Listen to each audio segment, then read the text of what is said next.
Hi, good morning. ഇന്ന് നമുക്ക് സേമിയ വെച്ച് ഉപ്പുമാവ് ഉണ്ടാക്കാം. ഉപ്പുമാവ് പകുതി സ്റ്റേജായി, ഞാൻ വീഡിയോ എടുക്കാൻ മറന്നുപോയി, അതാണ്.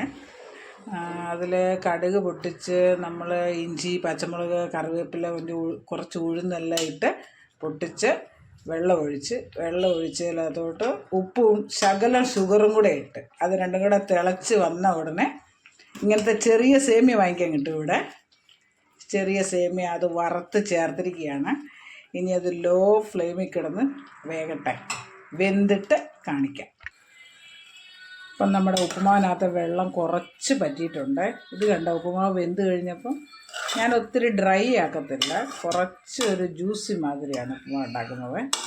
ശകലം കൂടെ ഒന്ന് പറ്റിയിട്ട് കാണിക്കാം. സേമിയ നല്ല വെന്ത് വലിയതായിട്ടുണ്ട്. ഇനി കുറച്ചും കൂടെ ഒന്ന് പറ്റിയിട്ട് കാണിക്കാം. ഇപ്പം നല്ലപോലെ സെറ്റായിട്ടുണ്ട്. നമുക്കിതിനകത്തോട്ട് ശകലം തേങ്ങ ഇടാം.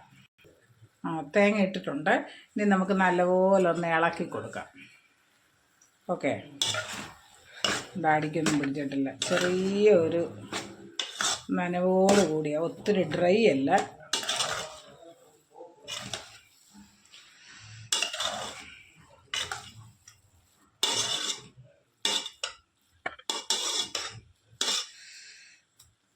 ഇനി ഒരു 10 മിനിറ്റ് മൂടി വെച്ചിട്ട് നമുക്ക് എടുക്കാം. എല്ലാവർക്കും എൻ്റെ ചാനൽ ഇഷ്ടപ്പെടുകയാണെങ്കിൽ ഒന്ന് സപ്പോർട്ട് ചെയ്യാൻ മറക്കല്ലേ. Thank you.